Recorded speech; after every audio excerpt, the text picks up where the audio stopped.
The Centers for Disease Control have lots of data, and they tell us that half the US population will develop degenerative joint disease or osteoarthritis, or I should say develops, not will. This is what's seen across the board. Osteoarthritis is the leading cause of chronic disability in the United States. So if it's the leading cause of chronic disability, it would seem to me it would be a good idea for us to figure out how to stop it from happening, right? But all we're good at is treating it, treating the symptoms, medically treating it. And you're going to learn more about this on day 4. So what actually causes joint damage? If that's the primary cause, I mean, if that's sorry, I forgot here. If that's the leading cause of chronic disability in the United States, what's actually causing that joint damage? Isn't it a good idea that we figure this out? Well, the Stanford University School of Medicine did a study to figure this very thing out. And what they determined with lots of study was the primary cause of joint damage is not compression. A lot of us think it's because of compression, right? Gravity or wear and tear. You know, we get told, oh, you're getting older, you know. Oh, well, you know, at your age, well, that's a lot of hooey. I tell people, well, my goodness, you replaced your right knee. How's your left knee? That's fine. Well, you didn't hop around on one leg your whole life, right? So if it's wear and tear, why didn't both knees go? So they determined that it was not any of these things. What it was chronic inflammation.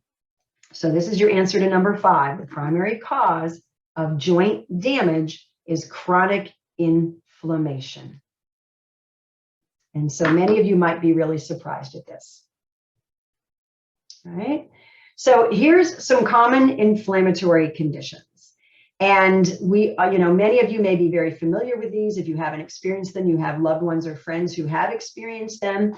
You might be surprised to see muscular, low back, and neck pain at the bottom of this list, but those can be due to systemic inflammation. And we're going to talk about this in some detail today.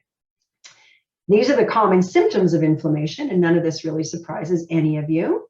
Now, you may not get all of these if you have inflammation, right? You may just get some of them. And again, you see here generalized and muscular pain as 2 items on this list. Again, these can very well be due to systemic inflammation.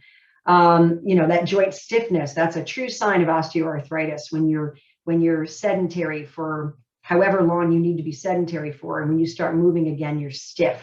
Or you wake up in the morning very stiff. And once you get moving, you loosen up. That's a real common sign of osteoarthritis. So what is the number 1 cause of chronic inflammation? We're going to see right now. It is the standard American diet. And you can see the acronym there, SAD, in red letters, because the standard American diet is very sad. Now, many of you watching this may not be consuming the standard American diet. You may already be doing lots of things right, and you still have pain. And I'm not going to tell you to eat more broccoli and that'll make your pain go away.